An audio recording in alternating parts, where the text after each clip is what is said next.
All right, and welcome to Tinfoil Hat Live from the Wise Wolf Gold and Silver, the Wolfpack Gold adjacent website. Just go to samtripoli.gold, use the promo code Tinfoil, and you two can get it on the personnel Studio, game right? for a little. You meant to say studio, right? You said website. Yes. You just want to take Okay, it. I'll do it one more time. 3, 2. All right, and welcome to Tinfoil Hat Live from the Wise Wolf Gold and Silver Wolfpack Gold adjacent studios. Just go to samtripoli.gold, use the promo code Tinfoil, and you too can get in on the Press Mails game for as little as $50 a month. Quick announcement again. Just want to remind you, we've announced the big show. The 1000th episode will be happening June 18th at the Mothership in Austin. Tickets aren't up yet, but be sure to grab them because it will sell out. And we'd love to see everybody. We'll have a party after. And enough of that. Very excited to have our next guest on. They are part of our cultural, just a giant part of our cultural history. I think everyone knows them and everyone loves them. It's amazing to have them on. He's a security consultant, a mortgage broker, and his new book is coming out called Rooftop Korean. Very honored to have him on. Please welcome to the show, Tony Moon. How are you, Tony? Doing great. Thanks for having me on, Sam. Thanks, Johnny. Thanks, XG. Honored and privileged, brother. You're royalty on this show, man. I got the most boring background. No. Johnny's in space. You got that cool bookcase.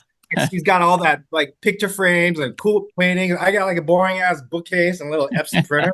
Yeah, but we're not a rooftop Korean, dude. I would give all that up to be a rooftop Korean, dude. That's the greatest story of all time. I didn't know what that meant prior to 2020. I didn't even know that. Yeah, dude, I didn't know that term existed. I had no idea that was even a thing. That's incredible because I've heard about them since it happened. Everybody was talking about how badass that was forever. I think it's because when you're in the tapestry versus being outside, you're just, you know what I mean? I get it.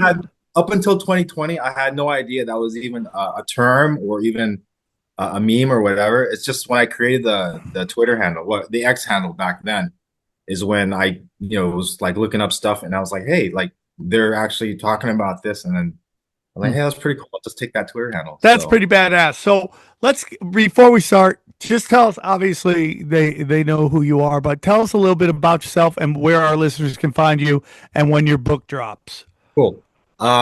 So I'm still in LA. Next year is going to be my 50 years of residency in LA. Wow. So I would have been living in LA for 50 years. Let's see, what else can I tell you? My book is coming out. Well, it's scheduled. We have a hard street date of April the 29th, which is the 34th anniversary of the 92 riots. But it may go out until August. I'm not sure because there's certain dude, the whole book process is a different thing for me because I've never written a book before, and I wrote this, and it's a whole process of getting it out and making it commercialized. So it's fascinating. But yeah, we're trying to, and that one is it's someone with the bells and whistles. I'm going to shoot out a page and then sign it. And I just that's awesome, dude. Yeah, I know.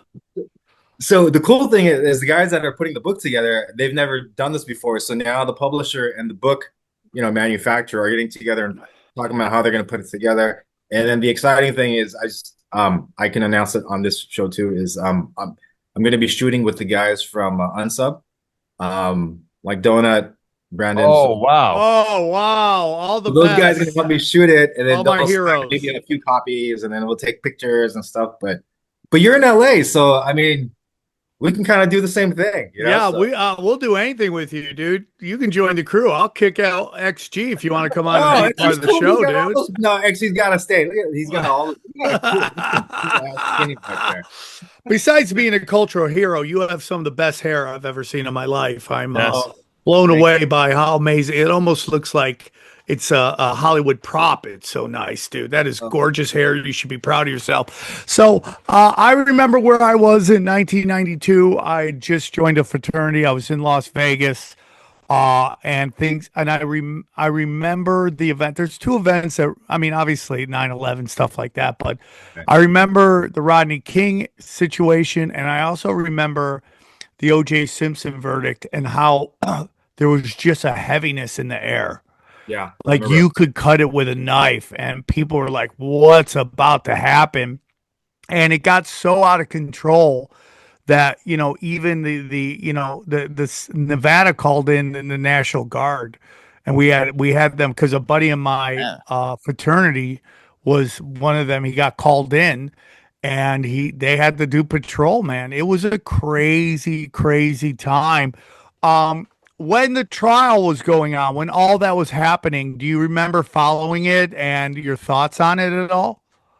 Yeah, kind of, because when the video came out, I mean, that blew up. That's the first time like it was something like that was ever caught on video. When Yeah, it camcorder. kind of was the first viral moment. It went Yeah, viral. exactly. Right. So it was the first time something like came out and that blew up. And then everyone knew about it. But then in terms of the trial, what was happening, kind of snippets of it, because I was 19. So I wasn't really plugged in and we didn't have the internet. I mean, everything was still news based or like, paper, so it's not like I'm going to pick up the LA Times and read. I'm 19. I got other things that I'm doing with my life. Right. So when the verdict came out, I distinctly remember it came out in the middle of the week. It was on a Wednesday.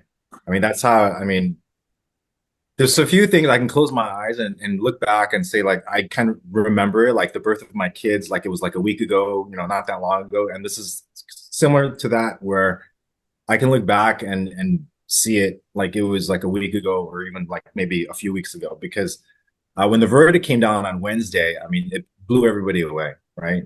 But it made sense because, of what they saw. But they also had a problem with the venue. They moved it up to where that Simi Valley, For which the was court, for the right, court, of course. yeah. That was another huge contentious point that they had, moving the venue, and then the demographics of that area, and then saying like it didn't represent LA, in general. So there was that huge Because they tend to be whiter in Simi Valley. exactly, and Simi is Copland. It's the cop and Oh, firefighters. I didn't know that. There's a lot of cops and firefighters that live up there, So it got moved up there. So that was one big point. So when the verdict came out on Wednesday, I mean, it blew everybody away in a sense. But then what started happening on Florence and Normandy, with people coming out, that was organic. People just came out and were pissed, right? And that's where they all congregated, and that's where it kind of grew from there. And then from there, you had these sporadic riots throughout LA, LA, south of LA, like south of downtown LA, towards South Central, Compton, Watts, and those areas. And then that was like Wednesday afternoon. So everyone thought it was going to be over by Wednesday evening, and Thursday would just be another day for the week. But that's when everything kind of blew up on Thursday, and it carried over into Thursday, like throughout the whole day. And then it was in the south, like towards like Compton, Watts, South Central, and then that's where you saw a lot of the smoke and fires. And that's where a lot of the videos and pictures that you see right now were generated from that area. So, and if you don't want to answer this question, you don't have to. But, um, there's a very well documented relationship between whites and black people. But I've always heard that there's also some kind of contention between the Korean community and the black community. Yeah, Not that anything implicates racism or anything like that, but there was I don't know if she was Korean, but there was a famous story about a young girl going in yeah. stealing, and then there was a I'll shooting go. and Yeah. stuff like that.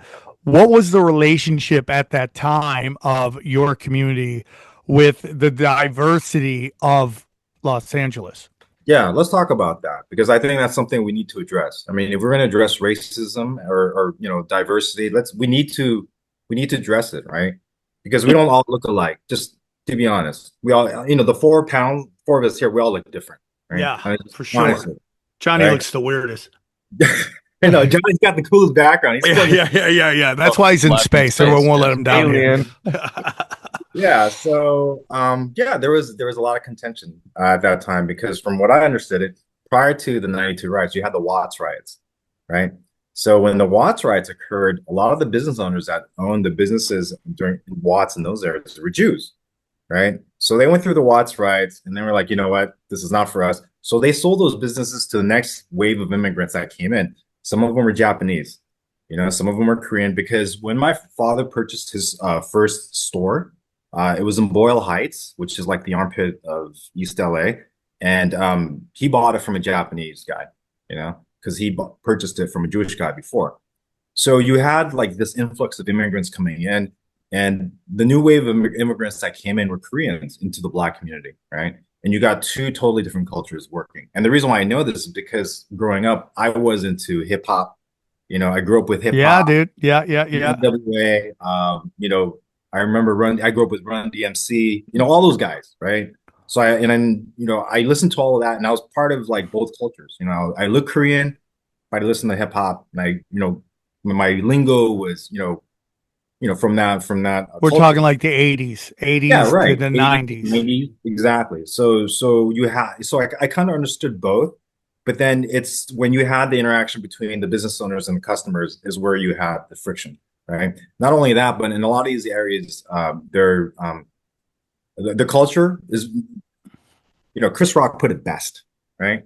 You know where I'm going to go with that. Chris Rock. Okay, and I'm just going to leave it at that. And people can go YouTube it and figure out what I'm talking about. But he put it best, right? Because that's what's down there. And what happened in that scenario you're talking about with the shopkeeper and the girl, it was Latasha Harlins. And then the shop owner keeper was an elder woman, again, Sunde Jang or something like that. That was her name. But what happened was the video showed that she was actually trying to steal, take merchandise from, and then she was confronted, turned around, beat the fuck out of the woman, right? Turned around and laughed it off. And then in that state, she had a revolver, wasn't sure if she was gonna come back. And then basically, according to what I've read with the court, the revolver was stolen. They recovered it. Someone messed with the trigger or something like that. And then I guess it had a hair trigger, and she pulled the trigger and basically shot, Latasha Harlins. And then on paper, it looks bad because, older shopkeeper, 14-year-old girl. You look at the video, fucking Latasha Harlan's a fucking big ass 14-year-old girl. She is fucking huge. Yeah. And she's beating the fuck out of this old, like, Asian lady. Yeah.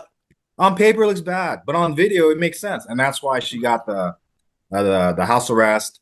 The judge, I don't know what her name was. She understood, the scenario because in the testimony in Korean, she said she lost her mind. She had no idea what was happening. She's never been beaten like that before. And in that sense, she was defending herself, and that's what happened. So you had that happen in 91. And then in 92, you had the Rodney King verdict come out, right? So you add insult to injury on top of all of that. And then all of a sudden you got all these, you got pent up frustration. And who's going to be the target of all of that? All the shopkeepers, owners, Korean businesses that are in South LA, South Central, Watts. Because in my book, I talk about how they're basically islands in that neighborhood and community. There's no way to defend it because they're not put together so closely. So they're kind of further structured apart. So they end up becoming what you saw in the videos, the fires, like the looting and the burning and all that. Those were all the fires that started. That was on Thursday. And then from there, that's when the call went out from Radio Korea asking for help, like asking for people to come out to volunteer and help. I want to get into that, but I have to ask a question. I'm a stand-up comic. I know a lot of Korean comedians. They're wonderfully funny.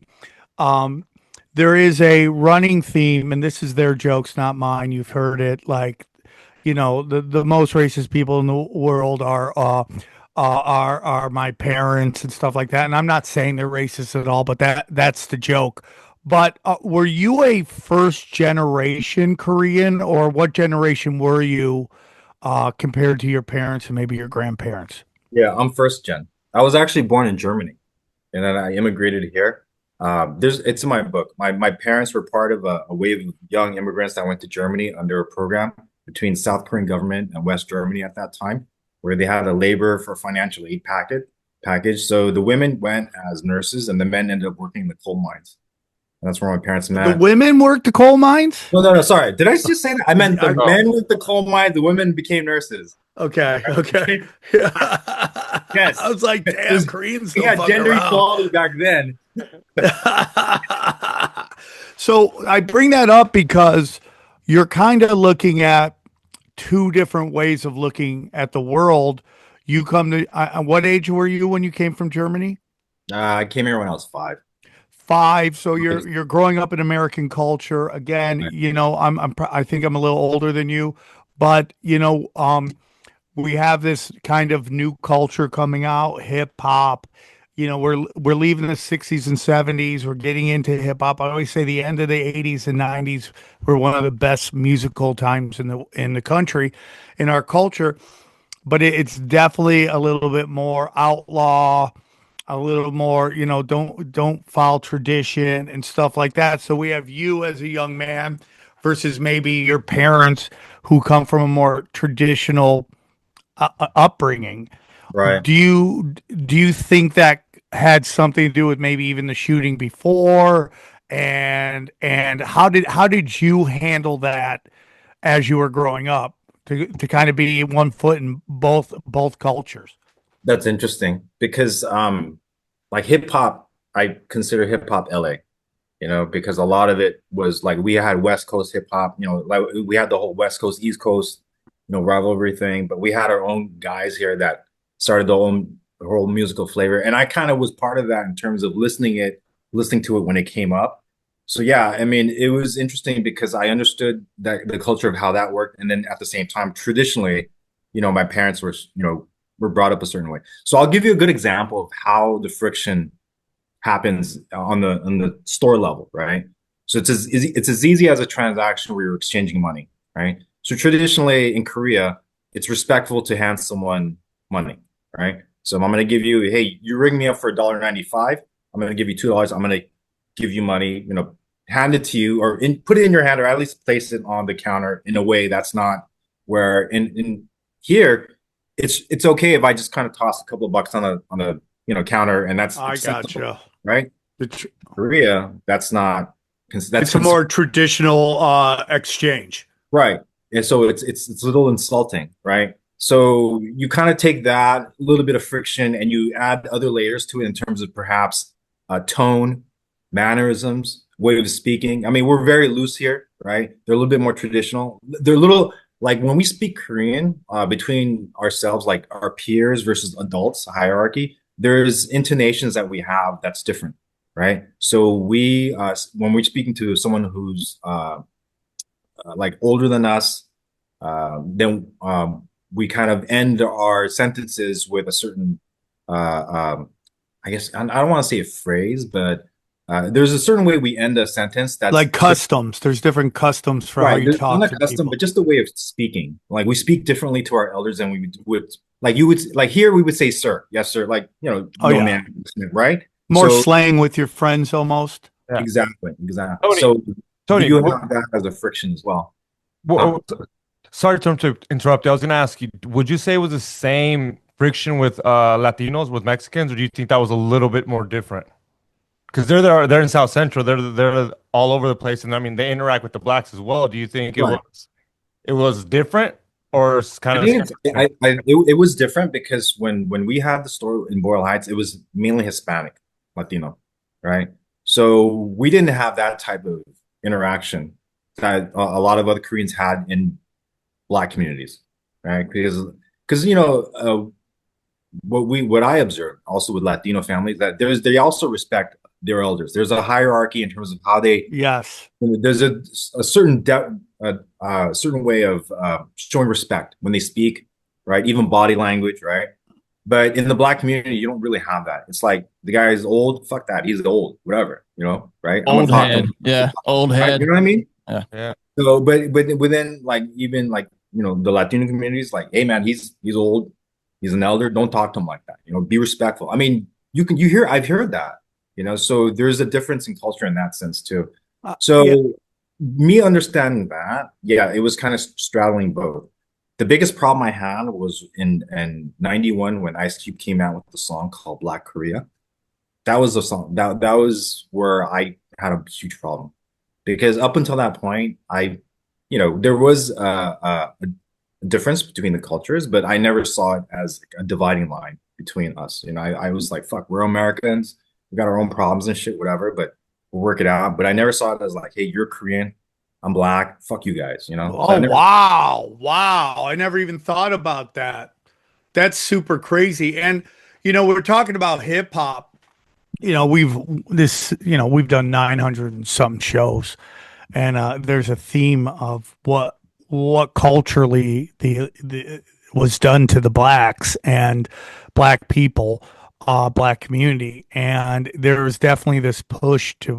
You and I both enjoyed NWA when it came out, and all the gangbang rhymes. And that kind of pushed them even farther into kind of being, again, outlawish and how they interacted, the death of traditions, the death of, interacting with each other in a civil way, pushing more, being the tough guy with a gun.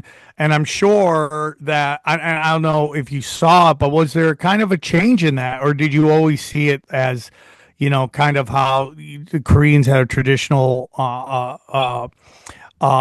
culture, and then the black community had a little different way of operating? well, it showed up in the movies first. Do you remember that there was that movie called not the song was Fight the Power, but there was a movie that was centered around that song. Man, What were some of the old Do the Right movies, Thing. Johnny? Do the right. There we go. Do the Oh, right Spike thing. Lee. Yeah. remember the riots at the Yeah. end? You remember? Do you remember Yeah. the ending scene with the little Asian guy swing his broom saying, you're black, I'm black, we're all black, That was funny. I mean, I laughed. So then you remember Boys in the Hood or Menace to Society? Yeah, Remember yeah, how he betrayed the yeah, South Korea? yeah. What'd you say about my mama? Fuck you, man. Right? Right? Yeah, dude. So there's a Hollywood portrayed the difference in I the agree. with the movie. That's what happened, and that's how it all kind of progressed to what happened for the riots. So me being a kid and growing up in that culture and also being raised traditionally in that sense, I mean, I saw both sides. And I also saw the side where the Koreans that were doing doing well in black communities, being successful. I mean, they gave up a lot of stuff too. You had three generations working in the store, right? And the only times you had off was Christmas and New Year's Day, but the rest of the time, the rest of the 363 days, you are like from 8 to fucking 10, you're there, right? So, everyone's working their bone off, and then basically they show up and they're showing up in Cadillacs, Mercedes, right? Fucking parking it by the store. Like, what are you doing, man? You know what I mean? Yeah. Like bringing these cars. No, I get it, dude. I totally understand what you're saying. And So there you have that as well too. So guys, are you looking to get in, get out? You want to make a little money fast? Well, there's no better place in the crypto market. And that's why when I'm looking to buy crypto, there's nobody I trust more than my man, James McMahon, and Copy My Crypto. Let me tell you about Copy My Crypto. Does it piss you off to watch crypto fly up in price for over a decade and you still done nothing about it? Yeah, it makes sense. Crypto is complicated and really boring. But here's the good news. You don't need to know a thing about crypto or to make money like so many have. The copymycrypto.com membership site shows you the exact cryptos that YouTuber James McMahon personally owns, which means you just copy him. It's like having a big brother who knows what he's doing. You don't need to know a thing about crypto or how to invest. You just simply copy along. So let me tell you about James, okay? He runs Crypto with James YouTube channel, which has like 100,000 followers on it, like subscribers. It's unbelievable. In the summer of 2020, he told his viewers to buy 26 cryptos. Had you put in $100 in each one, it went on to be worth over $123,000. Of the 26 cryptos, his top pick of the year, the one he singled out, called Phantom, went up 692 times from when he said, okay? That one call alone retired a number of people, including guys in their 20s and 30s. Remember, this is public knowledge. You can go on YouTube and verify this yourself. So if you'd like to join the over 3,000 members who copy James, then pause what you're doing and head right over to copymycrypto.com/TFH. That's copymycrypto.com/TFH. TFH. That's TFH. You'll not only find proof of everything I've said, but our viewers get full access for just $1. Okay. Yes, you missed out on Bitcoin. That's fine. You can even get a little piece, but don't even worry about that. But there's over 2 million other cryptos. Do you really think you've missed out on all of them? Guys, don't waste any more time, okay? Go to the site and read it for yourself. Once again, that's copymycrypto.com/tinfoil hat. It's ending money worries for so many. It just may do the same for you. And we thank him for sponsoring the show.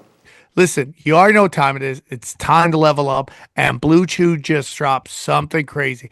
I'm talking next level championship belt gold-plated energy. Blue Chew Gold is the newest innovation, okay? The newest one. I mean, we've made huge advancements, okay?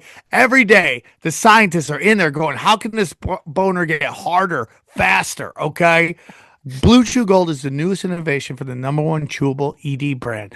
This ain't your grandpa's little blue pill, okay? This is a 4-in-1 beast that's setting the gold standard for performance. We're talking 2 ingredients for blood flow to keep that rocket pumping, mixed with apomorphine and oxytocin to turn up the arousal and connection in your body and brain. Blue Chew Gold dissolves under your tongue and works in as little as 15 minutes.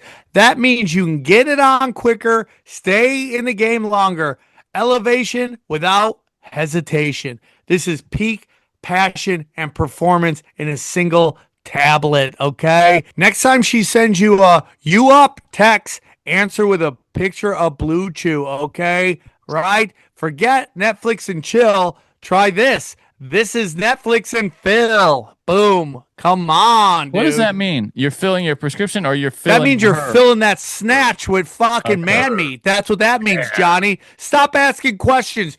Just take the Blue Chew, okay? Make life easier by getting harder and discover your options at bluechew.com. And we've got a special deal for our listeners. Get 10% off your first month of Blue Chew Gold with the code TINFOIL. That's promo code TINFOIL. Visit bluechew.com for more details and important safety information. And we thank Blue Chew for sponsoring this podcast. And it's very interesting to me because, again, we talk about, in conspiracies, they call them useful idiots. These people that riot and protest being kind of wound up by the invisible hand of the elites. What I always found very interesting is why the black community always burns down their own neighborhood. It seems counterproductive to me. Even, if you're very upset with the LAPD, why aren't you at the LAPD? Why are you burning down your friends and your neighbors' businesses to make a point against racial injustice? And it just seems, again, like there's this invisible hand winding people up and then pointing them in a direction of destruction. We even see it in Minneapolis right now, and we'll get into that a little more. But it just seems to me like it seems counterproductive to me if you're upset about how you're being treated to burn down your own neighborhood. And it even goes into winning a championship in sports. Like if the LA Rams had gone to the Super Bowl and won the Super Bowl, then they're burning down Los Angeles, which I used to have a joke. You should be able to go to the team that lost city and burn down their city. And that's kind of the game you play, but it seems very counterproductive to me. Well, it's just, you have to think about it this way. It's because they don't see it as their neighborhood, and the guys that go riot after their team wins in downtown LA, those guys don't live in downtown LA or downtown, wherever downtown, any town in America. They probably live in the suburbs. They're in downtown, whatever city, celebrating, and they're going to fuck up and trash downtown because they don't live there. They're going to go home, get in their car and go home wherever. And the same thing with the people that are burning down these communities, that like the stores back in '92. They didn't see these stores as part of their community, and that's why they got burned down, And there's a thing that happens when you have this like lawlessness and chaos that develops. People like literally lose their minds, right? So they'll go and burn black-owned businesses too, because they were just like, it's just the mob mentality that rules, right? So there's incidences back in '92 where you'd had black and Hispanic people from the neighborhood that came out and defended these stores, that basically held, the looters back, or held, whoever back from burning these stores. And they were asked, like, why are you doing this? Like, and they was like, because my mom shops here, my aunt shops here, my grandmother comes here, right? They buy stuff here, and if they burn this place down, they gotta take the bus, and it's gonna be inconvenient for them, right? So Yeah, we saw that with Kyle Rittenhouse, and I know that's a lightning rod for people, but his father lived there. His mother brought him there. He's defending two Indians' car lots, and you had Hollywood like sticking up for one of the guys who was a convicted pedophile, and it right, just like gets into team sports again, where it's like good guys, bad guys, and if your side's the bad guy, you refuse to see what's going on there.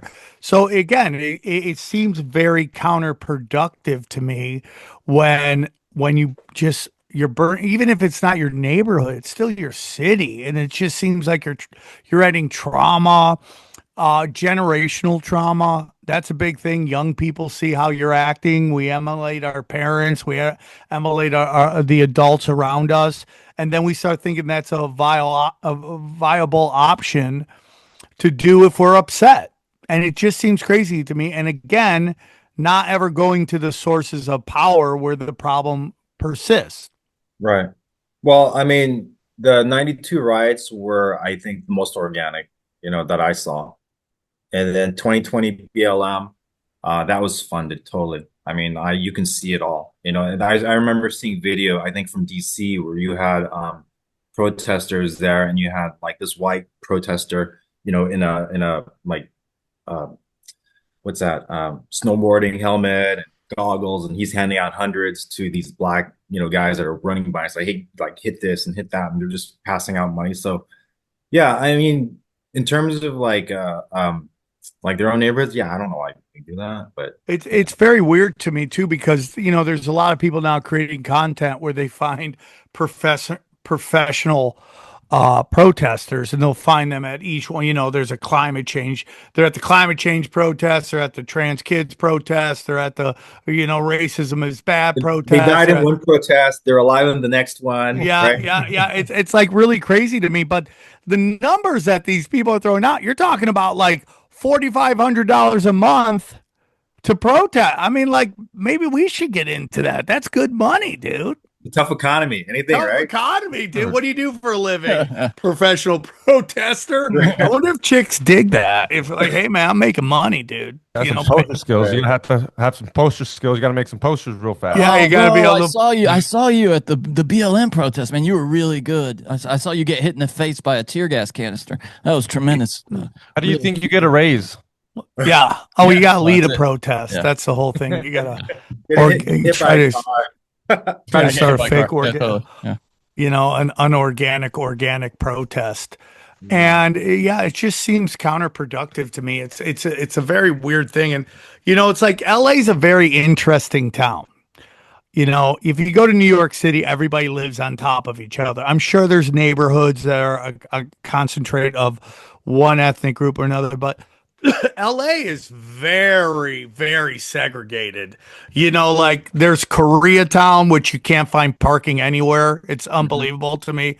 My baby's mama lived there forever. Like I couldn't find any parking everywhere. Then you have like Watts, Compton, that's black, even though Inglewood was traditionally black, and now they're saying the demographics are going down because all those businesses are moving out there.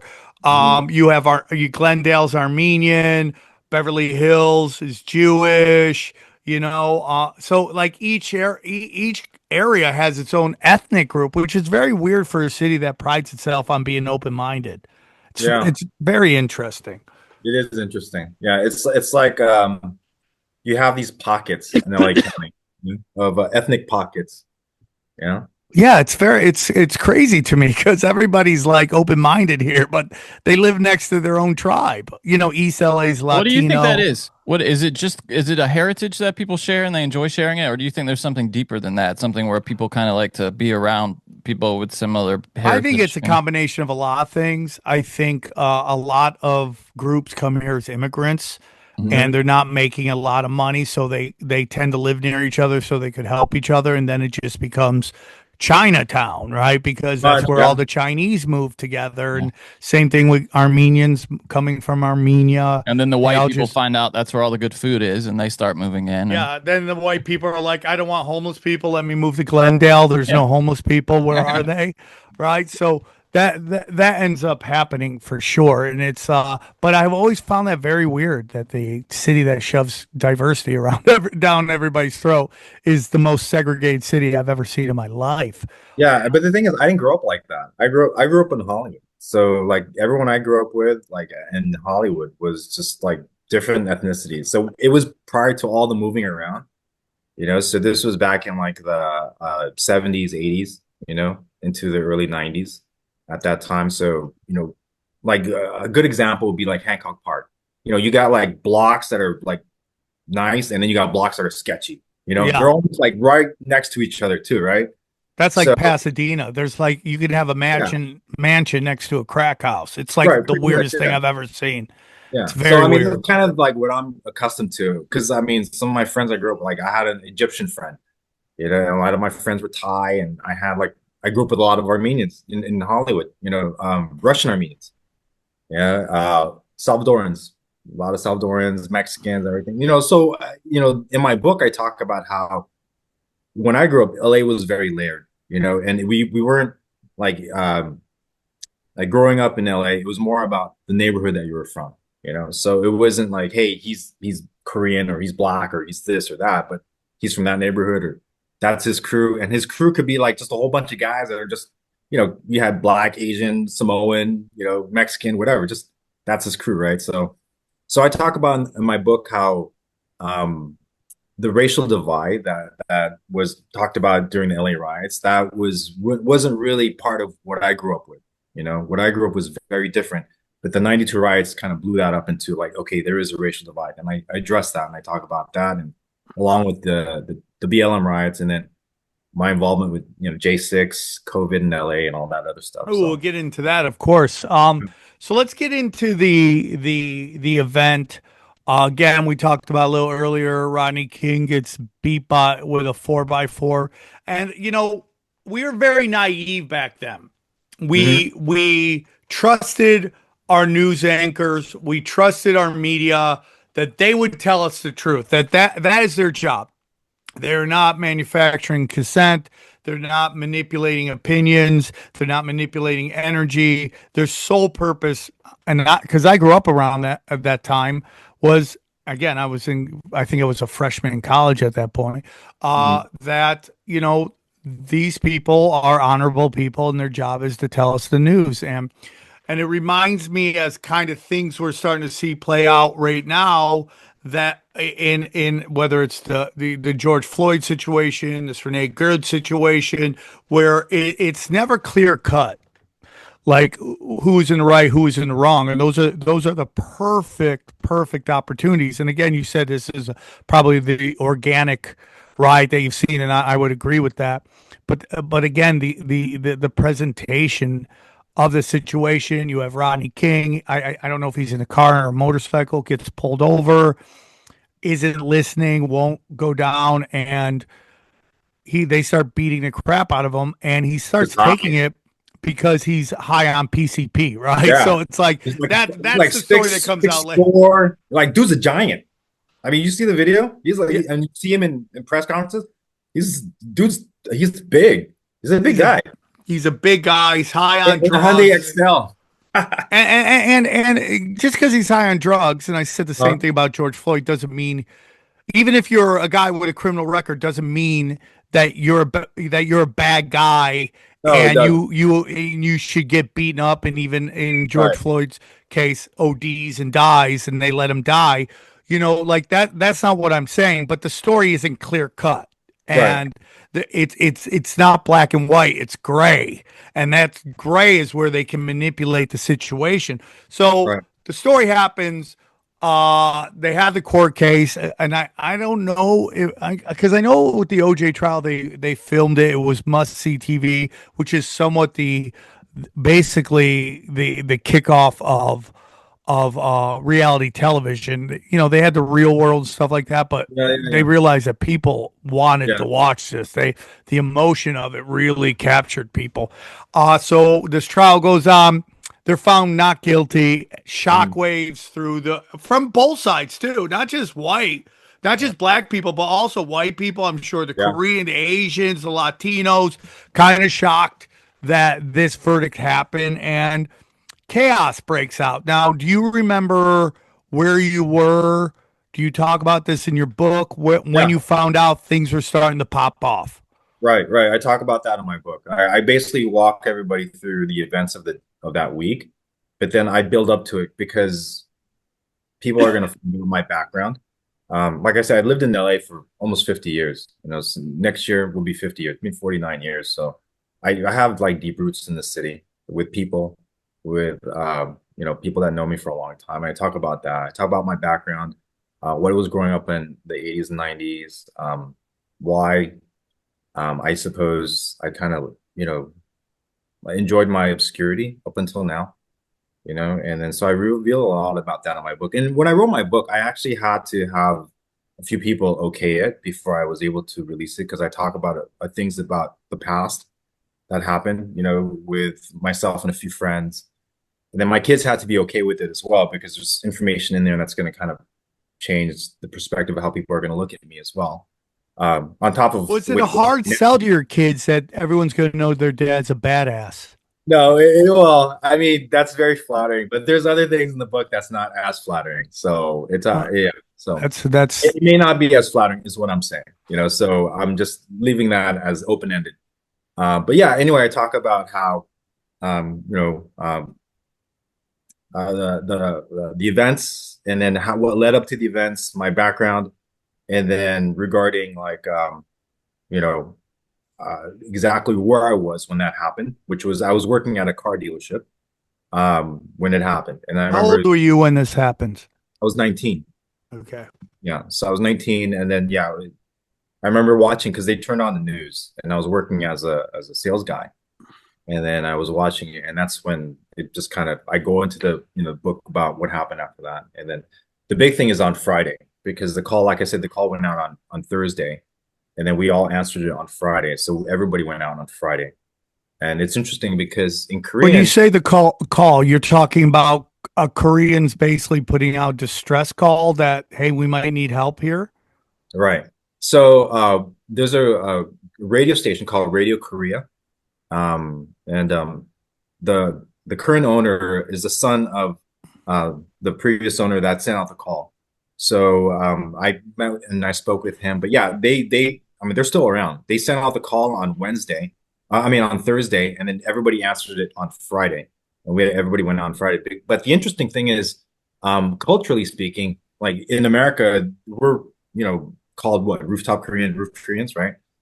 But in Korean, they're termed differently. We're termed as Rooftop Citizens Army, which basically is a militia, you know? Yeah. So they don't call us Roof Koreans in Korea. They'll call us, you know, the Rooftop Citizens Army. You know, that's the reference that we're, you know, that's how they kind of label us, right? So we're a citizens army, which is basically what? It's a militia. Which is what the Second Amendment's about. Do Koreans, related to that, do Koreans, American Koreans generally have like a high firearms ownership rate, would you say? So. It's by generation. I would say like the older guys like myself, I mean, I'd say like 40s and older, probably. It's the younger generations that are a little bit more lib. So they may not, but I know the older guys like myself, you know, my friends, you know, my generation, we all have firearms, you know. Okay. But the younger ones, how much does that have to do with South Korea having compulsory military service for men? Well, so for us, I mean, we grew up here. So yeah, but I got a story. Some people grew up in Korea, though, right? That came here and that were beside you, I assume, right? That were. Yeah, well, if they come from Korea and they come here and they're gonna live here permanently, oh, dude, they're gonna go like they buy guns. Yeah, they go they go all out, man. They have a good time. I mean, they have a better time than I do. Honestly, they really get into it because it's not legal in Korea. So yeah, they start collections and they'll buy tons of stuff. And yeah, I mean, that's cool. Yeah. When that call was made, did you guys hit up your friends, or do you just get? Yeah, what was yeah, that call? yeah. Like, what was the call? The radio broadcast. What was the call? And by the way, just a change of the times. The Sure. fact that you're 19 and a car deal sales, like you would never find a 19-year-old today working in a car dealership. You never, like, dude, I'm from your generation. We're the same generation.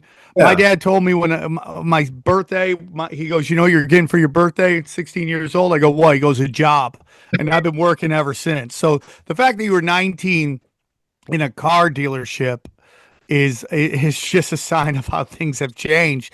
But when does that call come out, and what was the call? I know I'm not specifically, but generally. Right. Okay. So I speak Korean, but not to the point where I understand like what's coming out of the news, right? I mean, like I told you, it's a totally two different level of speaking Korean between your peers and the formality of it. So when they sent out the call, it came out through the Korean state broadcasting station, like the radio station that they had, Radio Korea. But the thing is, I never got it. I never got the call. Like, oh, like it's not like I got the call. Like, all right, I'm going out because I got the call. The call I got was from my friend. He called me that evening, and he was like, "Hey, like, are you watching what's going on?" I was like, "Yeah." Like, how can you not? And he was like, "Yeah, you know, his brother owned a stereo shop on Vermont, and he was like, yeah, we should go down there because it might get dicey." So I was like, "Yeah, cool, let's go." So he makes the call, I pick it up, then he comes gets me in the morning, and then we roll out to Koreatown, and we were Now, did you have a gun with you, or did they have guns for you there? no, I have my first gun I got was when I was 18. I bought my first shotgun. So that's the first paycheck. When I got my first paycheck, man, I got my shotgun. Respect. Yeah. So, so yeah, so I took that. He had his brother's Beretta's 9 is 92 FS. He had that. So we went down Yeah, and we were well, on the east side of Koreatown. Was this before it became a felony to carry in LA? Dude, we weren't thinking about Dude, it that. was chaos. I'm just asking. I don't know XG. because No, I that's don't a know good what year. question. No, 'cause Imagine it was- getting a ticket for having arms and We a weren't thinking riot. about that. I Yeah, mean, no, but there was honestly, a year. Yeah, there was a These year kids, before. dude, these kids don't Dude. get it. honestly, no one was gonna stop us anyway. There's no cops. You're right. You're right. Yeah, I forgot. There's a Right? lot So who's going gonna on. give me a ticket? Who's gonna tell me that's a felony? You got to give up your shotgun. I'm like, no, man. There were no cops. And what This jury is would 90. convict you? A jury, no jury would convict you of that in that And situation. this is okay. So let me just paint another picture. So LAPD in the 90s is different than LAPD in now, right? So LAPD in the 90s were different breed of cops. You couldn't fuck with these guys, right? These guys were like on every third block. LAPD was out because back then they had a thing called Crash, which was against gangs, right? So I talk about that in my book. I'm very intimately familiar with them. And then I talk about how basically the Rampart scandal, that happened in late 90s. But this is all, Training Day, the movie, it was based off of that. So this is all 90s LA, right? So you got to think about how a lot of guys felt going out into like the streets, seeing no cops at all. I mean, that's kind of where the mayhem starts in Koreatown. I talk about how all the shootings start in Koreatown because there's a lack of police presence. So everybody feels emboldened to do whatever they want to do. Yeah. So you get down there. How many of you guys ended up showing up? Do you Well, remember? it's not like we all had a meeting and then we Yeah. all kind of dispersed, but it's like you're talking about pockets, and it's not like we all knew each other, right? It's not like there's a national Korean meeting. We all meet every quarter and we talk about shit, right? You know what I mean? There's no meeting. Everybody has their own little cliques, right? Like I talk about my dad. He had his own group of friends that he went out to. I mean, I have no idea who his friends are. It's not like we linked up and we never. Right. So everybody was just in their own little shop, plaza, block, whatever, just kind of manning. But I would say less than 100. I mean, because I rode around that week. I mean, that day and that week, and I was looking around the businesses, and I'd say it's probably less than 100. You had pockets of 4 or 5 guys here, several guys there, but nothing where you can say, oh yeah, this is all coordinated. These guys are all linked up, and they know. That suggests no hierarchy, right? What sent you where you went? Like, who said? Did you decide where to go? Who sent? It was his friend's brother's. Yeah. It's like if I call, like, hey Johnny, my But you said you brother's were gonna, you said you were on like a patrol, right? Like moving around. right, right. So Oh, it's like if I call snaps. you Johnny, right, and I say, hey Johnny, like my brother's gonna need some help, and I'm gonna go pick you up, and you're like, okay, cool, let's go. It's like that. It was so informal. It wasn't anything like, there was no structure. It was just like, shit, we got to go. Hey guys, real quick, I'll tell you about our good friends at Quince. Listen, a well-built wardrobe is about pieces that work together and hold up over time. That's what Quince does best. Premium materials, thoughtful designs, and everyday staples that feel easy to wear and easy to rely on even as the weather shifts. Quince has everyday essentials that I love with quality that lasts. They have organic cotton sweaters, polos for every occasion, and even lighter jackets that keep you warm in the changing seasons. The list goes on. Quince works directly with top factories and cuts out the middlemen, so you're not paying for brand markup. You just get quality clothing. Everything is built to hold up to daily wear and still look good season after season. Plus, they only partner with factories that meet rigorous standards for craftsmanship and ethical production. Guys, I look good. I mean, whether it's their sweaters, their slacks, I'm look like a man on the go who knows what he's doing in life. Even though I'm white knuckling it, I look like I know what to know. Okay, and that's why we need you to do this. Refresh your wardrobe with Quince. Go to quince.com/tinfoil hat for free shipping on your order. And listen to this: 365-day returns. Come on now. Wow. Now available in Canada. Yeah, you're welcome, Canada. That's how nice we are here at Tinfoil Hat. We talk to them. We go, we got a lot of people in Canada. Can you take care of them? We're like, we're right on it, Mr. Tripoli. We're right on it. Okay. So that's QUINCE.com/tinfoil hat. Free shipping and 365-day returns. That's quince.com/tinfoil hat. Was there any Mexicans or black that were part of the Korean rooftops that were just not recognized because obviously they were just one of Off-brand? hundreds? Was there an off-brand guy where he's like, yo, he's the homie? Yeah, I would say, well, the employees, the stereo shop that my friend's older brother was a manager and had black and Hispanic employees. Those guys came strapped to work, and they were moving equipment away from the windows and boarding shit up. And yeah, those guys were ready to get down too because they work there. I mean, that's how they pay their bills, dude. They need to keep their jobs. Exactly. I mean, it burns down, there's no jobs. Everybody didn't know how long this was gonna go. I had no idea how long this was gonna go, but it was just like shit. Until this thing blows over, we just got to make sure this place doesn't get burned down, looted. We still got merchandise to sell, the next day when all this thing is done. So that's kind of the mindset those guys had.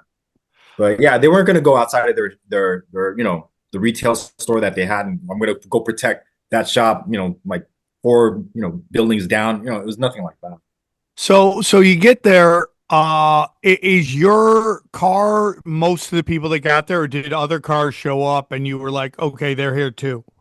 No, it was just me and my friend. We got there and we checked in with his brother and we're like, hey, we're here. We're like, okay, we got this place secure. I got some buddies over on, I'm sure you're from LA, but on Olympic in New Hampshire, which is by Vermont. It's a block west of Vermont. New Hampshire. If you drive there, Sam, you'll see there's a green wrought iron fence that got put up after the riots. But prior to the riots, I wasn't there.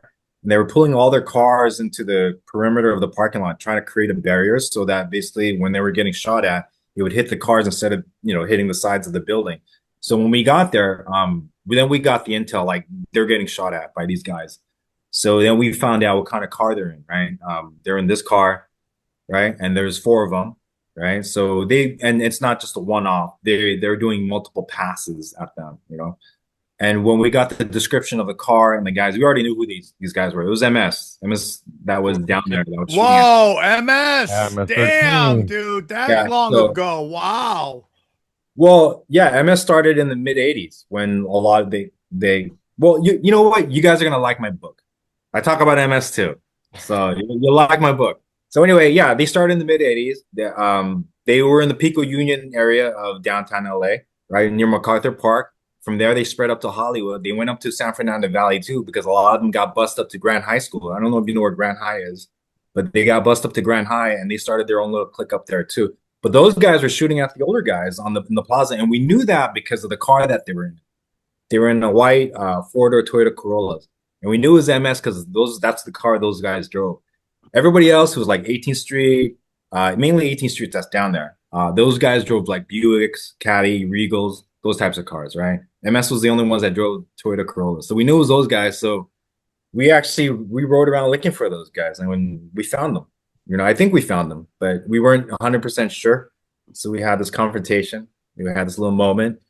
But then after we went back and the shooting stopped. Whoa, you had a moment with MS-13? What was that like? Well, I think it was these. Well, it was.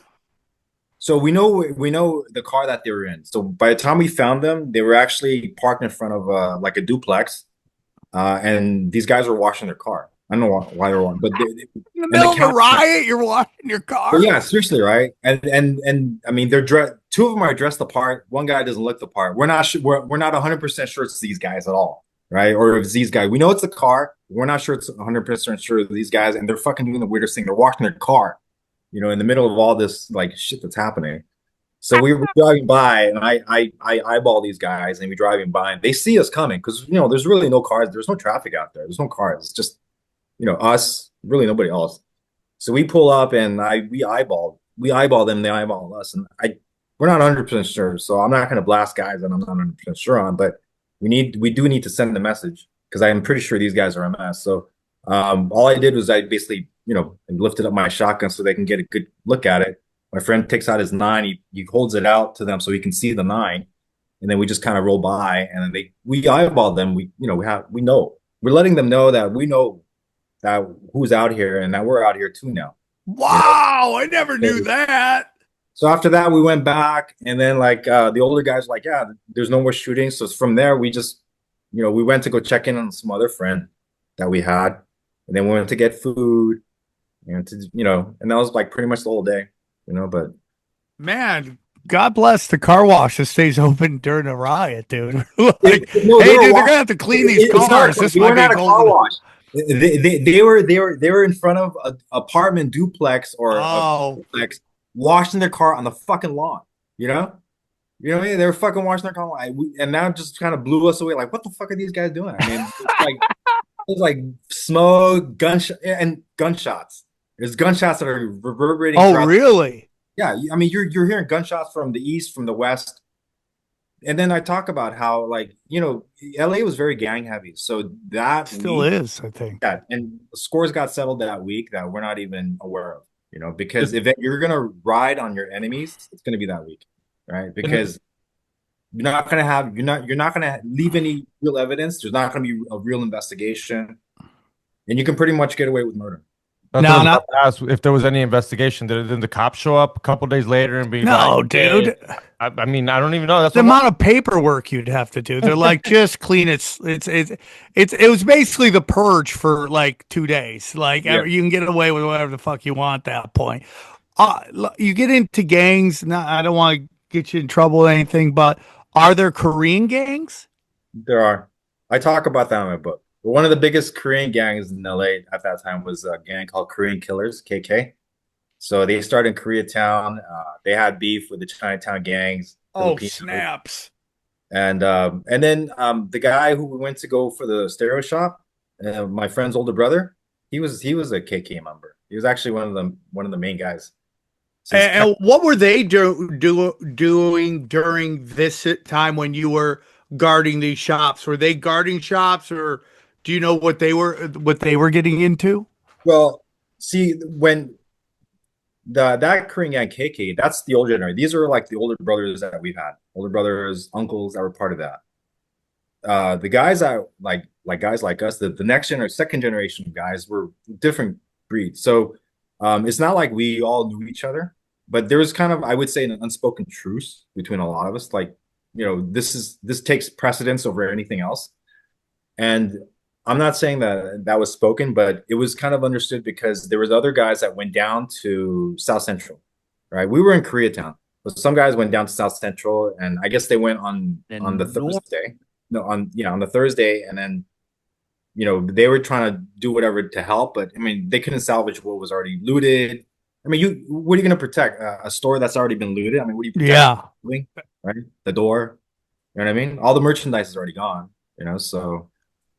Yeah, so everybody, I guess those guys came back up to Koreatown, and that's when the next day on Friday is when all the shooting started in Koreatown, and there was pretty much the video that you see with David Jew shooting, that popular video that you see, that's on Western between 8th and 9th. You know where that is, right? 8th Yeah. and 9th. Yes. 9th is now James Woods, but I still call it 9th. It's 9th Street. So that plaza's still there, and where he's shooting right across the street is that iconic picture of those guys on the roof with they're looking out into the horizon, and you got the rifles, and you got that iconic roof line. That's across the street from that plaza. So my understanding is when they were getting shot at, it wasn't MS because on that side of town, it's mainly run by 18th Street. So I'm suspecting it was probably 18th Street that was doing the shooting on those guys on that side. What about these right here? Yeah, that one. See that roof line? On the Yeah. far left. Yeah, that one. So that plaza, that's on Western between 8th and 9th. And that roof line is right across the street from the plaza. And David Jew, that the shooting is in that plaza, right? And in that plaza, there's actually a gun store that they were giving away guns that week. Making sure that people brought him back, after it all settled, That's crazy. Damn, dude. So when you get back, do you go on the rooftop? How did you guys decide to get on the rooftop? Was there Well, people below? What was it? Well, it was the older. I always say it's the older guys that were on the rooftops. That's the iconic. Those are our uncles and brothers. The guys you don't see are guys like us that were on the street. That knew where we were going. Like we knew MS territory. And I talk about that in my book, and it's part of my background. But we knew where MS territory was. We knew exactly where to go. We knew what we were looking for. So you can say we were more hunting than on the rooftop. So yeah, because like for us, it was like these fucking assholes are shooting at our uncles and our brothers. We know who these fucking guys are. So we're just gonna fucking nip it in the bud. We're just gonna go to their territory and fuck them up there. You know? Yes, dude. Respect on that. Respect on that. So how long did I don't remember how long the riots went. How long do you remember how long they went for? From Wednesday to the weekends. I think Friday, Saturday, and then Saturday is when the National Guard came, And then they it all was, calmed down. yeah, it So was all calm by Saturday. after that, when did the legend of the Rooftop Koreans start to come? When did you realize that wow, we were part of something really insane? In 2020, Really? I had no idea, dude. Like 30 plus years went by, I have no clue. I was living my life, doing my thing. I had And no how idea. did you find out? Well, were you on Facebook or Instagram and you saw Well, something about it? You're like, holy shit. Now, did you call yourselves Rooftop Koreans or is that something you learned from this discovery? I think it's just something I learned from Discovery. I mean, that it was already out there, and I was like, I need a handle for X. I need a cool handle for X, and I just kind of like, okay, well, what can I look for? And then for some reason, the riots came up. I don't know how that happened, but then Roof Korean 7 on Twitter, I didn't even pick that. That was like assigned to me by X with Twitter. I'm like, that's cool. I'll take that. I was like, shit, I'll take that. That's not like, so everyone's like, hey, what happened to 1 through 6?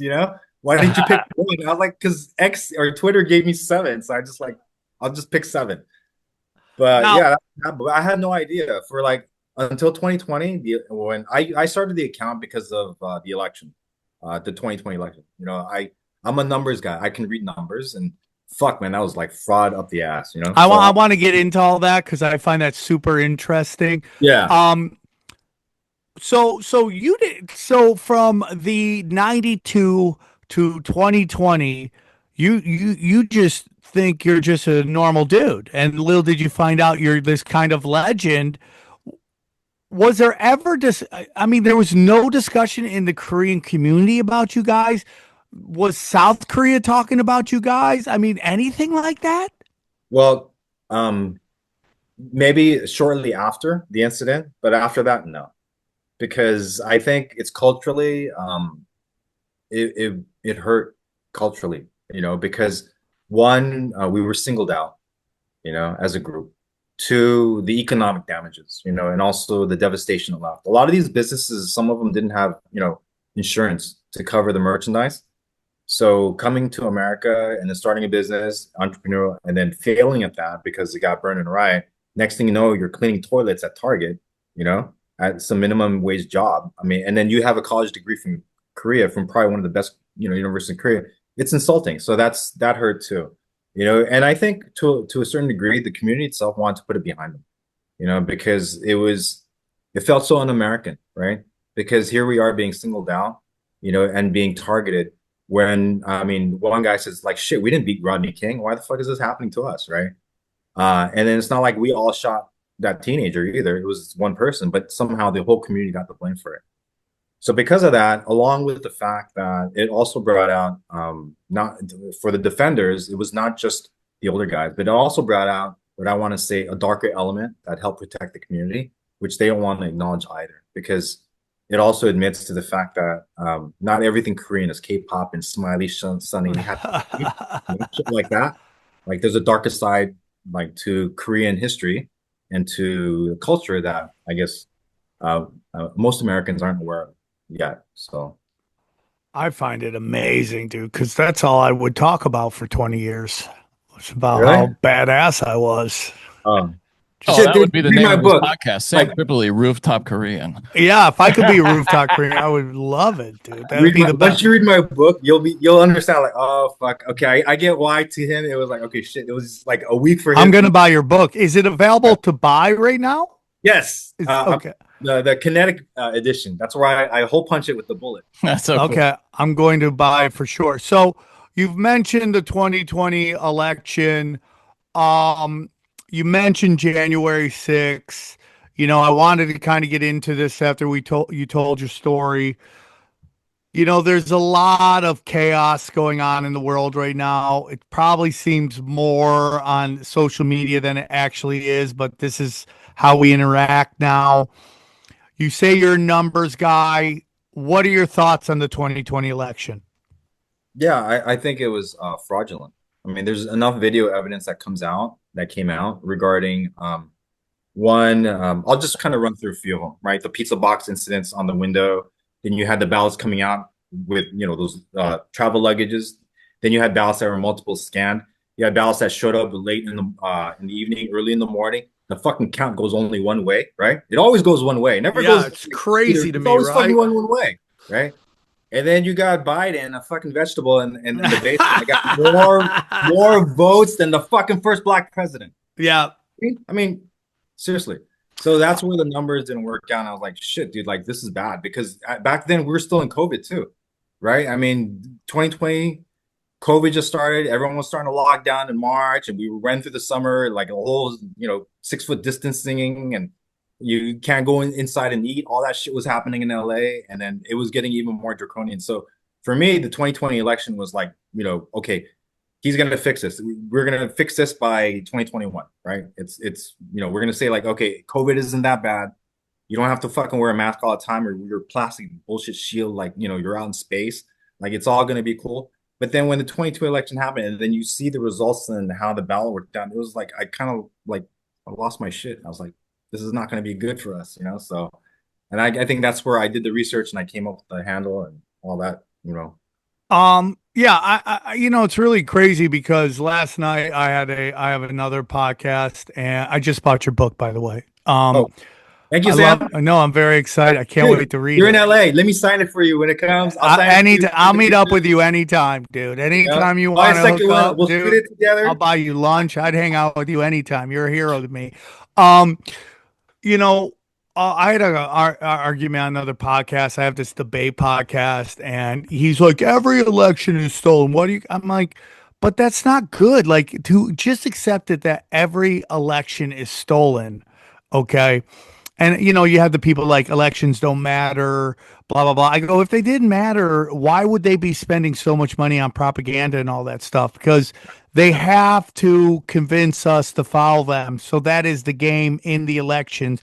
Did they do the right thing? Did their propaganda work? And when it's not working, that's when the rigging comes in. And that's why, as you brought up, for the first time I'm 53 years old. At the time of 2000, I was like, 47.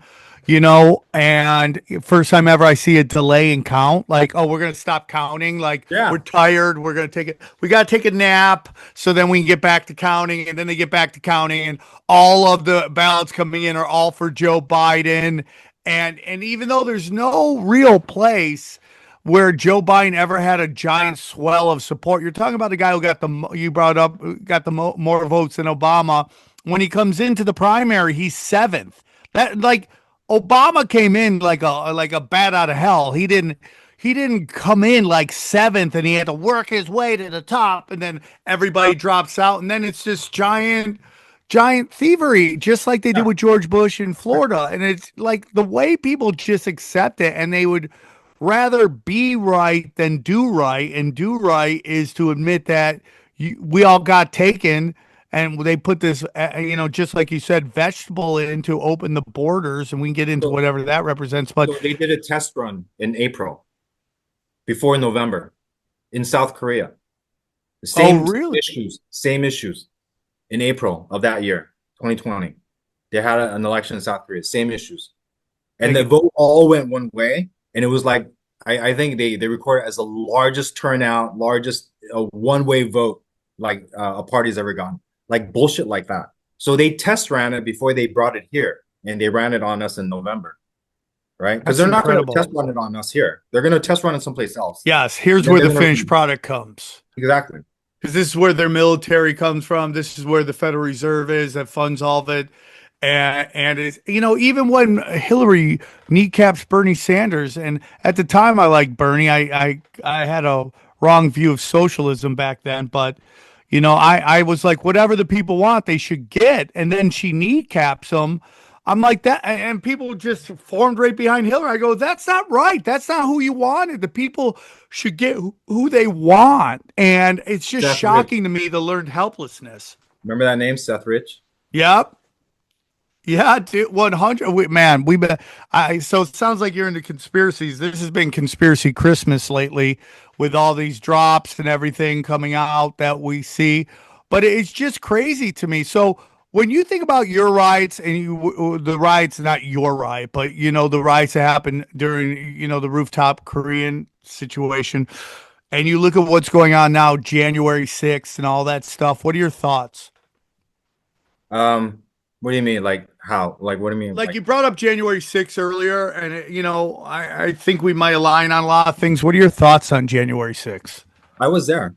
You were there. Whoa. I was there. Can I use the restroom real quick? Yeah, go use the restroom for sure. Go use the restroom. We don't realize how long we go. We're about to wrap it up. We'll go like a couple more minutes. No, what I mean is just like people don't. I think people assume like, oh, okay, we'll do like a quick half hour. So we see that sometimes. That's why Sam pees before the show starts. That's why I pee before the show, Johnny. And you can cut this out, right? What do you? Okay, so I'll keep it going. Welcome to Pee Pee Poo Poo Talk. None of us are part of a community that a call would go out and we would ban. You know what I mean? Like my family, I would do that for my family, and maybe the people in my social circle. But there's nothing. The only thing I think outside of family would be the Comedy Store for me. If people called and said the Comedy Store might be in trouble. I remember during the George Floyd, there was talk about that we might have to defend the store. And I was ready to grab a gun and drive down. Oh, interesting. I just wonder if we can't burn down Mecca. I mean, you got to think about it. Tony, do you think that would happen today? Like, if the Korean community was threatened in the same way today, do you think that they would? Is there a mechanism and like a sense of community for them to come together like there was then? I think so. Because a lot of the younger guys felt like they missed out. So a lot of the younger guys are going to be like, you know what? Like, if it happens, we're going to be down there, and they're probably going to come from Orange County, Ventura. You know what I mean? Okay. Okay. Right on. We were just saying. We were saying we don't feel like we have that. Like there's. I have that with the Comedy Store, because during the BLM riots, there was talk that things were possibly going to be heading towards the store, and if anyone wanted to come down, and I was ready to go, dude. Yeah, I got guns, so I was ready to go down. Defend the Comedy Store, because it's done so much for me. That I was ready to do that. It was very crazy to me. It's crazy times, but so we'll wrap it. Let's go on. Sorry. So you want to talk about January 6th? Yeah. What were your thoughts on that whole thing? Well, I was there because, you know, obviously the election. So when he sent out the call, like, hey, we're gonna protest and we want a second review, I was like, yeah, I'm down with that. So I went with everybody else, you know. And when I got there, I mean, there was gonna be a program and all that, but then, I mean, people were leaving during the middle of a speech because we saw people trickling over to the Capitol building, right? So we thought that was rude. Like, I was with like some other people. I was like, that's rude, right? But we didn't know that these guys that were leaving were the ones that were already they were basically, you know, getting physical with Capitol Police, and they were already fighting to basically pull down the barricades and all that. So by the time the rest of the crowd got there, some of the barricades were already down. You know, the entrances were being opened. Where I was right at the steps, so we were just on the steps. But I think on the other sides, people were being filtered into the Capitol building. You know, so you know, I think um, it was the next morning that really kind of, you know, it struck me that the next morning on the 7th, whenever everything came, you know, to light, like Ashley Babbitt and everything else in terms of what happened and how they were starting to, you know, paint this you know, as an insurrection, all that. And I was like, fuck, you know, it was a setup, you know, and it's in my book as well because the publisher had me take the story from the riots because I start the story from 2021 Wispa. There was a protest at Wispa, and I start there and I take it through the riots and I bring it back to 2021. But yeah, it was like I knew like that morning that once we got the news regarding Ashley and how they're painting, like it was just going to be a bad 4 years for us, you know, through that current administration until we get another shot at it, you know. But yeah, I Yeah. knew shit. Any thoughts on it being an intelligence operation with tons of intelligence officers all over the place?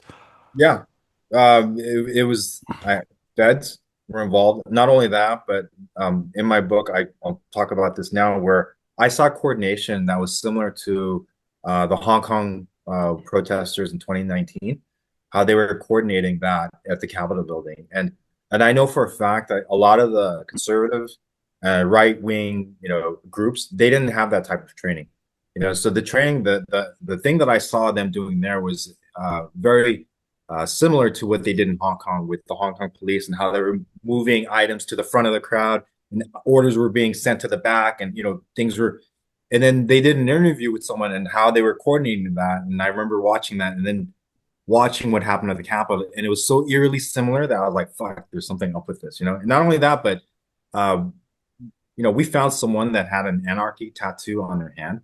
Oh, So, snaps. yeah, it was, and then he called them out, you know, and then as soon as he got called out, the guy basically scurried back into the crowd, and we tried to follow him, but we lost him in the crowd, and that's when we knew, like, shit, the reason why there's no huge Antifa presence that we're accustomed to seeing, like from November and October, is because they're in the crowd with us, and that's kind of how we figured out, like, they're in the crowd with us, but not only that, but you know, feds as well. So yeah, it Yeah, was. I think that was part of the Michigan governor kidnapping case to establish domestic terrorism, and now they're labeling these people in Minneapolis as domestic terrorism. And the game they play is get you to be okay with them doing it to someone you don't like, because once they label you a domestic terrorist, your constitutional rights are out the door, you know. So they're grabbing all these immigrants, and you know, we could have a discussion on whether that's right or wrong. And I say you break the law, you break the law. But you know, they're using a sledgehammer for something that needs a scalpel, you know. But I think that's all part of the game. But once you get okay with that, accepting it with others, then boom, they turn around and they do it right to you. So we have to be very cautious on how we move forward. I'm going to end the interview on this. How are your two things? How are your kids reacting to you going to January 6th? They were young then. They were younger, like around 10 and 12. So I had to explain to them why I was doing what I was doing. I mean, my youngest one, my daughter, she cried, right? She didn't want me to leave. But I had to explain to them, like, this is why I'm doing it. This is why I'm going, you know, and I'm not like politically active. The last, you know, protest I attended was back in 2003 when, you know, we were going into Iraq after 9/11. right? So that was like right 2 years after 9/11, we went to Iraq, which is like bullshit. Yeah, That's I love you, buddy. You're the best. that's the last protest I went to. So I had to tell her why I was going to this next protest in 2020, 2021 in DC, and it's fucked up, man, because I want to go to DC with my family and do the whole snap pictures in front of the Lincoln, all Yeah, that yeah, yeah, yeah. stuff. And I'm going there. My first trip is to fucking contest an election, yeah. So I had to explain that. So yeah, so it wasn't the best conversation, but I had to have it. Well, last question is, we've seen memes about Korean culture, and they show one of the badass guys from Bloodsport, and he's this thick martial Oh, artist, and yeah. then they show Although young. K-pop. What are your thoughts on like the whole K-pop movement and all that stuff, and how big K-pop Demon Hunters gotten, and are you cool with it? Do you think it's are we old heads going, what's up with all these femi guys? Like, what are your thoughts on all that? I have a teenage daughter. She's 15. Does that answer your question? I went to the Twice concert 2 weeks ago. How was I liked that? it. I had fun. But my fun was just watching my daughter like lose her mind, Yeah. and videoing her. That was fun. That must have And the been songs are so cool. much fun. Compared to what's coming out in Hollywood, all the fucking demonic, satanic shit. K-pop is Yeah. like it's so harmless, it's so happy, feely goody. You know what I mean? It's wholesome compared to like the stuff that Hollywood is, like the music industry right now is producing. Yeah, It's Ice just Spice. shit. Ice Spice. That new No, but Bad Oh, Bunny, like this yeah. Super Bowl is going to be such a this Super Bowl halftime show is going to be so demonic, and it's just they just like I guess they've just decided to do cultural Marxism in our sports. Sports used to be bread and circus to help us forget our problems. Now it's the only thing we watch, so they decide to corrupt that as well. Tony, listen, you can Cool. come on the show anytime you want, even if you're not pushing a book. You just want to talk conspiracies. You have an open door to come on. If you need to talk to someone who thinks like you, the Cool, door thank is you. wide open any and all time. One more time, tell them about your book, buddy. Yeah, it's Rooftop Korean, scheduled for April of this year. That's what we're hoping to, have it released, but we'll see. I think it'll be a great read. It's going to change perhaps perception regarding the riots, and also perhaps regarding how one immigrant like myself sees what's happening right now in America, and I'm just giving my 2 cents on it. So yeah. Dude, you got to make shirts. I would buy a Rooftop Korean shirt right now. I was looking for it, dude. I'd be like, I'd wear that with pride. Yeah, I know. I mean, let's see how the book does. I think the book was gonna do well, but we can do the merch after, I suppose. I hope you sell it as a movie, buddy. I'd be so happy for you. You're such a Oh, good thanks. dude, man. We really Man. appreciate you coming on, dude. Again, open door anytime. And let's break down the episode. All right, Tony Moon, I'm going to jump in and say right out the gate. They say don't meet your heroes. Well, today we met our hero, and it was excellent. That was an excellent episode. Yep. Dude, yep. He's a fucking legend. You could have asked for a better interview from a guy that was so badass. Cool person. Cool background. Johnny, so your story is in the middle of some riots. You make a call to XG. You make a call to me. Who shows up first? Well, I mean, actually, it lives in Glendale, so it's going to be you, obviously. Thank you. Hey, but I'm gonna come with homies. I'm gonna come with some homies. As long as you let us smoke weed at your shop, we'll take care Yeah, of that's what I that. was about to say. After you guys finish the bong, yeah, then you'll be there. Yeah, it is. There's something. He didn't seem to agree with this, but I just feel like that's something that's kind of lost now. That sense of like people. There's no banding together community against the government and against other criminals in the streets and stuff. I mean, it just feels like we're all so divided now that you couldn't get really, because that's just I don't know. There's something with that story. Is just that part of that story anyway. Is just like something wholesome and it's a good feeling. Like, hey, when it came to it, people came together. When it got down to the real, like there was a real element of danger. We even the kids, he was 19, bro. Even dude. the He was 19 and he was a car salesman. crazy. He's a 19, a car salesman. And I just mean, what are we wonder, doing here? like, are you really going to get 19-year-olds off the video games to You're going to come? get a 19-year-old to go sell an adult a car? Yeah, Is that's that true. what you think you're doing? And you know what's weird? Because him as a 19-year-old, he went there to kind of defend the city. I've known people that were his age that were coming in from Orange County to go loot. Like the whole opposite mentality of like, hey, oh my God, LA is going down. Let me go Yeah, get TV. we're so out of whack right now. We're so out of whack. What I we can see that. worship, how we see the world is so half-ass backwards. I It's could see that happening mind-blowing. in the country, like people coming out, but more like defending their property, their farm. You know what I mean? Not like in the city. I could see people coming on the farm. I fantasize about that sometimes, thinking about like where I would set up if there were people trying to get on the property. You know, where the sight lines are, where I. But it, you know, I watched. You know, you talked about this in the past, Sam. Someone did a timeline. You remember that movie Civil War, where it's like Texas and California got together to start the Civil War. They did like a timeline of how that was supposed to go down, and it was just the most ridiculous idea of how Civil War might happen. It was, and you know, it's purely based on like Trump deciding that he doesn't want to leave. Is the and Which could happen. essential. Well, totally. Yeah, totally. I think he's more likely to kind of cheat like the rules, you know, like the gray area. Maybe he said he wouldn't do this, but I could see him totally running as Vance's vice president, Vance stepping down, and then him becoming president, something like that. What about Dude, imagine taking it in the butt from Peter Thiel and then be like, I gotta step down. You've That's what wrecked my Putin did, dude. deal. Putin had Medvedev. He just kind of flip flopped with Medvedev, and he was still essentially in charge. And then came back, which is weird to me because they say Putin's a full ass dictator, but he cared enough about the constitutional system to step, you know, to leave for a little while. Now I he's don't not trust even. any leaders. No, what I about don't. the He theory? can't. What about the theory about him getting impeached if the Democrats take over the next term or whatever? Is that even possible with this whole new drop? I'm going to be honest with you, dude. This notion that there's this groundswell for Democrats is laughable to me. People are just tired of everything.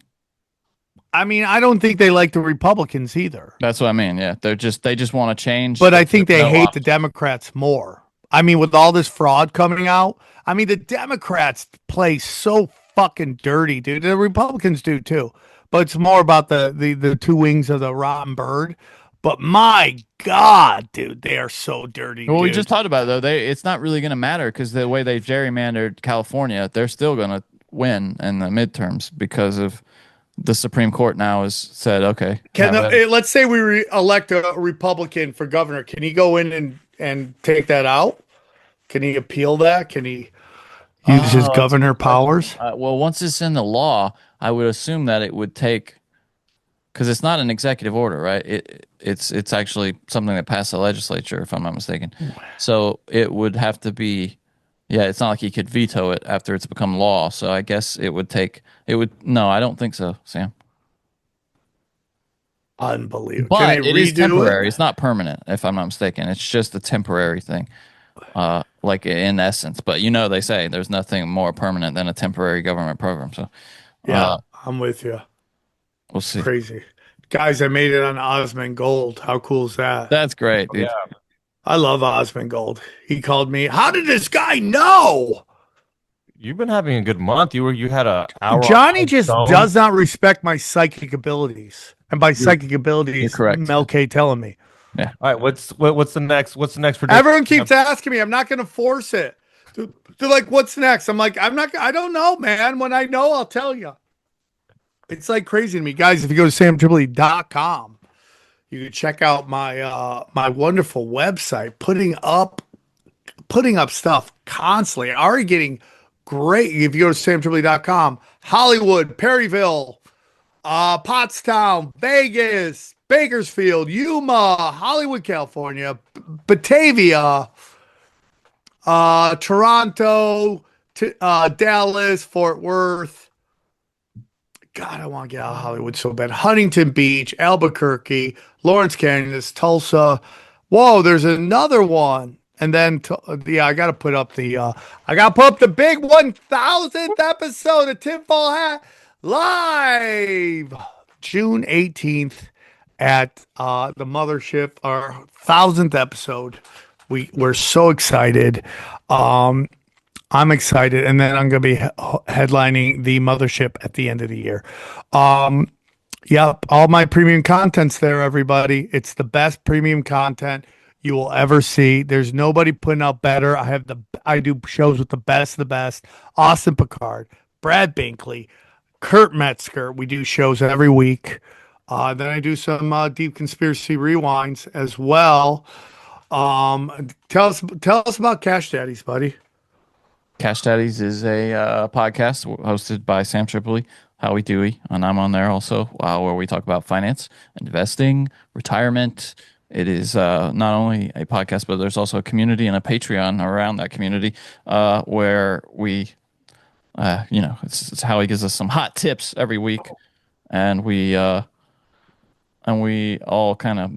What's Well, up, it's kind of like Wall Guys, Street just Bet. know we're putting out. We've decided 2026. A lot of scholarships.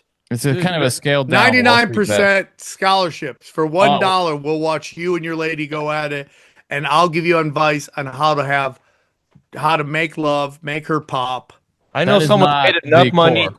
I know someone's made enough money to pay for this. Yeah. No, that's for If you sure. made enough money on Cash Daddies, you should be getting a scholarship and letting us watch you have sex one time. It's absolutely ridiculous. 8 and above only, and we're talking about the woman. 8 and above only. So you'll have an 8 and above woman and a 4 guy. Correct. For a scholarship, yes. Okay, but we want the camera focused on her. Oh yeah. Your face. If you're the guy, you cannot be in. We don't want that. Yeah, at all. we don't want to have you because if I pop and I see your face, now I'm going to be turned on by you. If you go back to samtripoli.com, like I said last episode, Cash Daddy, the Chaos Twins. I'm about to get I'm very excited. I believe it's going to be colored. It will be out soon. Very excited about that. Also, I have a huge announcement about World War Debate that's about to drop, so I'll drop that soon. Nice. Tinfoil hat t-shirts. Do you know where it's going to be yet? I mean, it's going to either be Jersey again or in Florida. We're figuring it out. I really right want now. to go. I'm very excited about it. And then, yeah, we got big news coming. And then the t-shirt. Go back. Dude, some of my modern day debate. Wood Army. I get my news from Sam Tripoli. I mean, come on, dude. These shirts are fire for only $20. Make you holler. $20. tinfoilhattshirts.com. And then we got our boys here, our affiliates, Rife Technology, Wolfpack Gold and Silver, Wise Wolf Gold and Silver, Mineral King Pat Militich, Harley Ray looking for crystals, candles, anything like that. AquaCure Hydrogen Brown Gas. If you want to look younger, hydrogen's where it's at. Chemical Free Body, EMF Rocks. Yeah, Tim James Chemical Free Body. I take it, just took it today. EMF Rocks. Fight that dirty energy. We should talk to the San Francisco 49ers, see if we could get that going. Prometheus, if you want a decentralized website. Brain Supreme, when you really want to sound smart, it will get you going. Anything else, guys? Check out my podcast, Extreme Marks the Spot, over on YouTube. Please, we go live on Tuesdays at 6 p.m. New Broken Sim is out. Also, by the time you hear this, we will have recorded the 500th episode of Punch Drunk Sports. On I YouTube, love that, dude. etc. I love that, dude. I'm so excited. Check out I got so many shows. It's all cooking with gas. What were you excited about that I said to? I'm excited about the 500th episode, you piece of shit. That's cool. Trying to make me look stupid. Yeah, I was trying to catch you. You're right. I didn't. Yep, I gotcha. So one more time, Tony Moon, Rooftop Korean. I bought the book. I'm excited to read it. I hope it's pop up. I love Korean. He's shooting the book. He's actually shooting a hole in the book. How cool is that? I love that, dude. I love that. Every time I meet a Korean, I tell him I know Bobby Lee. Just see if I can Waiting get for you me. to say it. I was waiting for you to tell him that you knew. I wanted to ask him about if he liked Bobby Lee or if he found him offensive. But I love it. Koreans are great, dude. Asians are great. They're good people. It's a And cool community. Yeah. they're very family oriented, and that's why they do well. And that's why the black community through psyops has been destroyed through crack laws and culture. And I hope they can wake up to it and realize they're doing the bidding of the people that they despise. Yeah. You know? And dude, dude, if they called me Comedy Stores Under Siege, get down there. I grab my gun, be like, Rod, Captain, Rod, upon your mistress ship. And I would go out there and just be like, click, click, click, click, click, click, get some. On top of the roof? Oh, dude, can I go on the roof? Ooh. Rooftop Armenians? Let's go, dude. Let's You'd go. be the rooftop Armo. I like that. Yeah, the rooftop Armo. Maybe I'll go that for Christmas. I mean, Halloween. Maybe I'll do it for Christmas too. Daddy, why you dressed like that? Dude, the Santa's going to go down my chimney? I don't think so. My Give me favorite the part- gifts, fat man. My favorite you part was those remember- things they had around their head. Those like bandana. You know those. What do you call Yeah. that? Okay. Headband. Isn't that what the Karate Kid wore? Yeah. It's cool.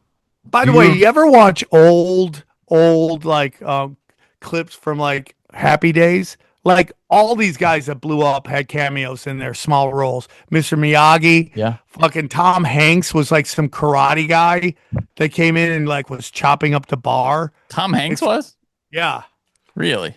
yeah.